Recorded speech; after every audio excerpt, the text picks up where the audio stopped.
Hello friends, आज मैं आपके साथ इकोनॉमिक्स का एक और टॉपिक लेके आया हूँ। चैप्टर का नाम है इन्वेस्टमेंट क्राइटेरिया और इसका टॉपिक है सोशल मार्जिनल प्रोडक्टिविटी क्राइटेरिया। तो सोशल मार्जिनल प्रोडक्टिविटी क्राइटेरिया क्या है और आपको किस हिसाब से पेपर में लिखना है वो मैंने लिखा हुआ है, आपको साथ के साथ देख के नोट डाउन करना पड़ेगा। चलिए शुरू करते हैं। ये क्या होता है, शुरू करने से पहले बता दूं कि इस चैप्टर के सारे लिंक्स आपको इस वीडियो के डिस्क्रिप्शन में मिल जाएंगे। तो चलिए शुरू करते हैं। Social marginal productivity criteria is a criterion of investment allocation. ये एक ऐसा क्राइटेरिया जो हमें बताता है कि पैसा किस किस तरीके से कैसे कैसे इन्वेस्ट करना चाहिए। ठीक है, this is based upon the view point of new classical economists. ये जो पूरा का पूरा क्राइटेरिया है ये न्यू क्लासिकल जो इकोनॉमिस्ट थे उनके व्यूज़ के ऊपर डिपेंड करता है, या उन्होंने ही दिया एक टाइप का indirectly. It states that efficient allocation of the investment can be attend bye equating the marginal productivity of investment in its alternative uses. उनका ये मानना था कि हम ये देखें कि पैसा किस जगह पे सही जगह पे लग रहा है या नहीं लग रहा है। वो कैसे पता लगेगा कि जितने भी ऑल्टरनेटिव्स हैं उनकी मार्जिनल प्रोडक्टिविटी देख लें। जिसकी मार्जिनल प्रोडक्टिविटी हाई है उस इन्वेस्टमेंट के ऊपर पैसा लगा दें, जिसकी मार्जिनल प्रोडक्टिविटी लो है वहाँ पे पैसा ना लगाएं। This criterion was propounded by A Kahn. कुछ लोग इसको काहन कहते हैं, इनको कुछ लोग कान कह देते हैं, एच साइलेंट कर लेते हैं। And Hollis B Chenery. ठीक है, ये दो बंदों के नाम लिखने बहुत ज़रूरी है क्योंकि टीचर को भी पता लगना चाहिए कि आपको पता है कि किस किस ने थ्योरी दी है। Social marginal productivity is defined as the total net contribution of the marginal unit of investment to national product. कि नेशनल प्रोडक्ट को जो लास्ट इन्वेस्टमेंट हुई है उससे कितना बढ़ावा आया है, कितना मार्जिनल चेंजेस आए हैं नेशनल प्रोडक्ट में। According to professor Kahn, the correct criterion for obtaining the maximum return from limited resources is social marginal productivity। जो कान थे, प्रोफेसर कान, जो वन ऑफ द फाउंडर हैं इस थ्योरी के, वो ये कहते थे कि सबसे सही तरीका है इन्वेस्टमेंट का कि भाई इन्वेस्टमेंट सही है हो रही है गलत हो रही है, ये देखना कि भाई उसकी सोशल मार्जिनल प्रोडक्टिविटी क्या है। In allocating investment, the resources one should take into account the total net contribution and not merely that portion which may accrue to the private sector। तो जब भी हम कहीं पैसा लगा रहे हैं तो हमें ये नहीं देखना कि प्राइवेट सेक्टर का कितना फ़ायदा हो रहा है, हमें टोटल देखना है कि पूरे समाज का कितना फ़ायदा हो रहा है। According to this criterion, investment resources should be utilized on such projects which yield maximum social marginal productivity। उनका ये मानना था इन्वेस्टमेंट ऐसी जगह पे करो जहाँ पे पूरे के पूरे देश की सोशल मार्जिनल प्रोडक्टिविटी हाई हो या फिर बढ़े। ठीक है, नेक्स्ट प्रोफेसर चेनरी क्या कहते थे, represents an improved version of this criterion. उन्होंने क्या कहा था, according to him different activities of production should be accorded priority according to their social significance। जो प्रोफेसर चेनरी थे उन्होंने कहा कि भाई आपके पास 10 जगहें हैं पैसे लगाने की, आप सारी की सारी नोट डाउन कर लो और ये देखो कि सबसे इंपॉर्टेंट जगह कौन सी है जहां पैसा लगाना है, मतलब इंपॉर्टेंस के हिसाब से। उन्होंने कहा जो भी आपका प्रायोरिटी सेक्टर है पहले उसमें लगाओ, फिर बाकी सेक्टर में जाना। प्रायोरिटी के हिसाब से इन्वेस्टमेंट करनी है। Investment of capital across these various activities should be in accordance with their social significance। तो जो सेक्टर की या जो इन्वेस्टमेंट की सोशल सिग्निफिकेंस ज़्यादा है वहाँ पे पैसे लगाओ सबसे पहले, और बाद जिसकी कम है वहाँ बाद में लगा दो। Chenery is of the view that 3 factors are to be kept in mind at the time of making investment. उनका ये मानना था कि 3 चीज़ें दिमाग में रखनी है जब भी आप इन्वेस्टमेंट कर रहे हो। Number 1, investment should be such that minimum of capital yields maximum of output. Investment ऐसी होनी चाहिए कि कम से कम इन्वेस्ट करके ज़्यादा से ज़्यादा माल बन सके। Second, investment should contribute to the efficiency of labour. Investment के करने से लेबर की एफिशिएंसी या प्रोडक्टिविटी बढ़नी चाहिए। और third point, investment should stimulate the production of export goods so that the problem of balance of payments is avoided. जो investment वहाँ पे करो जहाँ पे एक्सपोर्ट होने वाले गुड्स की प्रोडक्शन बढ़ जाए ताकि जो हमारी बैलेंस ऑफ पेमेंट की प्रॉब्लम चल रही है वो भी सॉल्व हो जाए। कितने इंटेलिजेंट थे, खुद सोचो। ये professor चेनरी presents his social marginal productivity criterion in the form of an equation जो कि हम बाद में डिस्कस करेंगे अभी। While ascertaining the priorities of different investment programs, he keeps in mind the effect of investment upon the balance of payment as well as upon the cost of production of the imported goods. तो उन्होंने अपनी जो definition थी उसको थोड़ा broad किया, balance of payment की बात भी की और जो इम्पोर्टेड गुड्स हैं उनकी बात भी की कि जो हम इंपोर्ट कराते हैं वो विद इन द कंट्री बनाने शुरू कर दें। समझ की बात। तो उनका ये मानना था कि social marginal productivity it is equals to V divided by K. अब वी और के क्या होता है वो मैंने लिखा हुआ है सारा का सारा। V is equals to X, X क्या है, increase market volume of production, plus E क्या है, value added due to external economies. External economies आपको पता है ना, जब भी लॉन्ग पीरियड में हम प्रोडक्शन को बढ़ाते हैं तो हमें कुछ इकोनॉमीज होती हैं जिसको एक्सटर्नल इकोनॉमीज भी कहते हैं, इंटरनल भी कहते हैं। तो यहाँ पे उन्होंने एक्सटर्नल इकोनॉमीज की बात की हुई है। और MI क्या है? कॉस्ट ऑफ इंपोर्टेड गुड्स, के इंपोर्टेड गुड्स की कॉस्ट कितनी पड़ती है, इस सारे को X और E को प्लस करके इंपोर्टेड गुड्स की कॉस्ट को माइनस करें तो हमें क्या मिलता है? V। तो V divided by K minus C। What is C?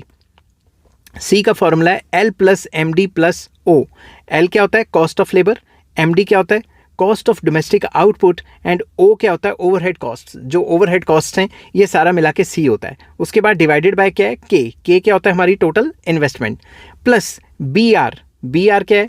B into R. B है demand for foreign exchange and R है बैलेंस ऑफ पेमेंट का हमारा इक्विलिब्रियम क्या कह रहा है, and divided by K is investment. तो ओवरऑल उनकी जो पूरा का पूरा फॉर्मूला है वो है V divided by K minus C divided by K plus BR divided by K। मैं बच्चों को याद रखने के तरीके से एक बार बता देता हूँ कि नीचे K ही लिखना है, मतलब इन्वेस्टमेंट, और ऊपर V, C और BR आएंगे। समझ की बात?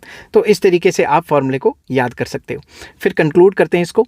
Thus, to ascertain the effect of investment upon social marginal productivity, we added up net value of output and increased value of output on account of external economies। तो external economies की वजह से net value of output को और increased value of output को add कर देंगे अगर, तो हमें पूरा का पूरा सोशल मार्जिनल प्रोडक्टिविटी मिल जाएगी। From this and the proportion of investment जो कि V बाय K है, we deduct the total cost. हम क्या करते हैं? V बाय K में से क्या करते हैं? जो टोटल कॉस्ट पड़ी है वो माइनस कर लेते हैं। कॉस्ट क्या पड़ी है हमारी? Cost of investment C by K and add up the proportion of balance of payments and investments. तो मतलब VK के अंदर BR plus V divided by K के अंदर BR प्लस K प्लस करना है और ये जो कॉस्टिंग है वो माइनस करनी है, तो हमें पता लग जाएगा कि सोशल मार्जिनल प्रोडक्टिविटी कितनी है।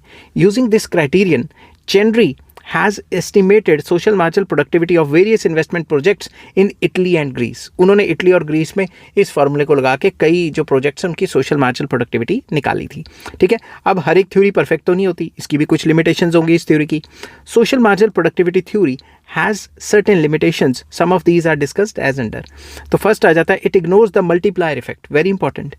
This criterion does not consider the future changes in income as a consequence of the present change in investment, कि आज के इन्वेस्टमेंट के चेंज करने से फ्यूचर में इन्वेस्टमेंट में क्या चेंजेस आएगा, ये थ्योरी इसको कंसीडर नहीं करती, मल्टीप्लायर को इग्नोर करती है। That is it ignores the multiplier effect of investment. Multiplier तो आपने मैक्रो में पढ़ा ही होगा ना, कि मल्टीप्लायर कहता है इन्वेस्टमेंट के बढ़ने से इनकम कितने गुना बढ़ जाती है, वो चीज़ ये थ्योरी नहीं बताती। Also it does not consider the possible changes in the nature and quality of productive resources, के जो प्रोडक्टिव रिसोर्सेज हैं उनका नेचर और क्वालिटी के बारे में डिस्कशन नहीं करती। नेक्स्ट आ जाता है वेग कंसेप्ट। ठीक है, ये क्या कहती है? एकस्टीन भी एक बहुत बड़े इकोनॉमिस्ट हुए हैं। ठीक है, अलग अलग प्रोनाउंसिएशन से इनको बुलाया जाता है। Eckstein is of the opinion that social marginal productivity criterion is a vague concept. वो कहते हैं ये तो ऐसी अल्ली फल्ली कंसेप्ट है। ठीक है, कैसे? It is difficult to correctly ascertain social cost and profits through market prices. वो कहते हैं हमें क्या सपना आ रहा है कि सोशल कॉस्ट कितनी लगी, एक प्रोडक्शन होती है उसके लिए समाज को क्या क्या कॉस्ट देनी पड़ी इन टर्म्स ऑफ पोल्यूशन वगैरह, कैसे मेजर करोगे? Accordingly it is difficult to make a precise estimate of social productivity of investment. Similarly वो ये कहते थे कि अगर हमें सोशल कॉस्ट के बारे में नहीं पता लगेगा तो सोशल प्रोडक्टिविटी कहाँ से निकाल पाएंगे? हम नहीं निकाल पाएंगे। थर्ड पॉइंट आ जाता है static. The social marginal productivity criterion is static, मतलब गिवन टाइम की बात करता है, टाइम के चेंज होने से क्या होगा वो नहीं बताता। Various parameters of criterion are concerned only with a given time period, के गिवन टाइम पीरियड की थ्योरी है ये। In fact, the determinants of the economic growth, such as population, technology, etc., do not remain constant. These keep on changing over the time. और बाकी जो parameters है वो तो चेंज होते रहेंगे, पॉपुलेशन, मार्केट डिमांड, प्राइसेस, ऊपर नीचे, इन्फ्लेशन, सब कुछ चेंज होएगा। थ्योरी स्टैटिक है, ठीक है ना, तो ये तो कोई बात नहीं बनी, तो ये स्टैटिक थ्योरी के नाम पे इसकी बुराई कर दी। Next, it ignores the difference in the nature of factors of production. तो ये फैक्टर्स ऑफ प्रोडक्शन की जो नेचर है वो तो अलग अलग है, लेबर की नेचर अलग है, बाकियों की नेचर अलग है, लैंड की अलग है, उसको इग्नोर करती है। The criterion does not account for the differences in the nature and quality of factors of production. कैसे? दस the impact of investment upon the entrepreneurship, efficiency of labor and propensity to consume is totally ignored in this criteria. तो इस criteria में ये तो बिल्कुल नहीं बताया गया कि जब भी हम पैसा लगा रहे हैं लैंड पे तो क्या असर होगा, लेबर पे तो क्या असर होगा, उसकी एफिशिएंसी बढ़ेगी नहीं बढ़ेगी, मार्जिनल प्रोपेंसिटी टू कंज्यूम जो लेबर की जो कंजम्पशन लेवल्स हैं वो ऊपर होंगे नीचे होंगे, कुछ बात नहीं की इस थ्योरी में, ठीक है। नेक्स्ट आ जाता है application of tools of static analysis for analysing या एनालिसिस निकालना डायनेमिक प्रॉब्लम्स का। तो जो डायनेमिक प्रॉब्लम्स है उसके ऊपर हम स्टैटिक चीज़ें नहीं ना लगा सकते। अकॉर्डिंग टू लेवेंस्टीन के ऊपर मैंने ऑलरेडी फुल चैप्टर अपलोड किया हुआ, लेवेंस्टीन की जो थ्योरी थी, अगर आपको वो चाहिए होगी तो मेरे को नीचे कमेंट कर देना, मैं आपके साथ लिंक शेयर कर दूंगा। According to Leibenstein, this criterion applies tools of static analysis for analysing the dynamic problems. तो डायनेमिक प्रॉब्लम्स जो हैं जो टाइम टू टाइम चेंज होती रहती हैं उनको हम स्टैटिक एनालिसिस से तो नहीं ना सॉल्व कर सकते।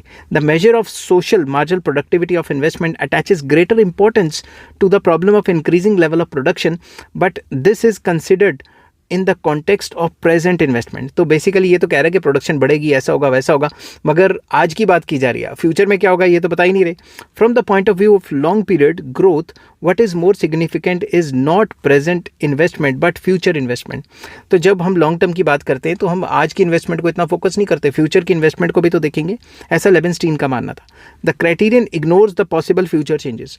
तो ये फ्यूचर में क्या क्या चेंजेस होंगे उसको तो ये थ्योरी इग्नोर करके चलती है। Next, it is not applicable to underdeveloped countries. The criterion is not applicable to the underdeveloped countries of the world as it ignores the importance of essentials of growth. कि growth के लिए essentials क्या क्या है, क्या क्या main conditions है, क्या क्या चीज़ें चाहिए।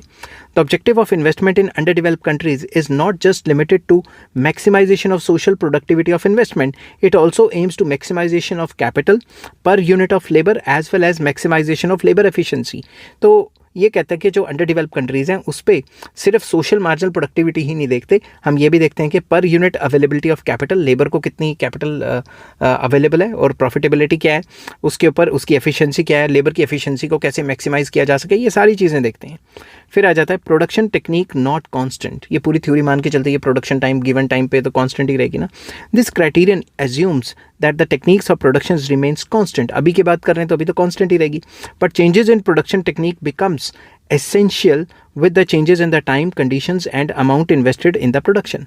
तो टेक्निक तो आपको पता है ना चेंज होती रहती है, जैसे जैसे टाइम चेंज होगा टेक्निक भी चेंज होती रहेगी, टेक्निक चेंज होगी तो उस पर इन्वेस्टमेंट्स भी बढ़ जाएंगी, उस चीज़ को ये बताते नहीं है। Next, equal marginal productivity of capital.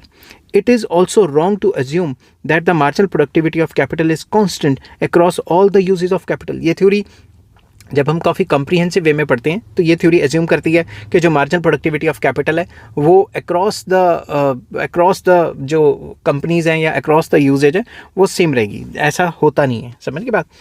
In reality it can be close to being equal in different uses, but due to technical reasons it can never be equal। तो technical reasons के हिसाब से देखें तो marginal productivity of capital जो है आसपास तो हो सकती है मगर exactly बराबर नहीं हो सकती, ठीक है। आई होप ये social marginal productivity theory आपको पसंद आई होगी। अगर पसंद आती है तो please like share and subscribe. Next topic मैं आपके साथ डिस्कस करूंगा री इन्वेस्टमेंट क्राइटेरिया, वो भी एक और क्राइटेरिया है इन्वेस्टमेंट का, और उसका भी लिंक आपको इस वीडियो के डिस्क्रिप्शन में मिल जाएगा। Take care, bye bye.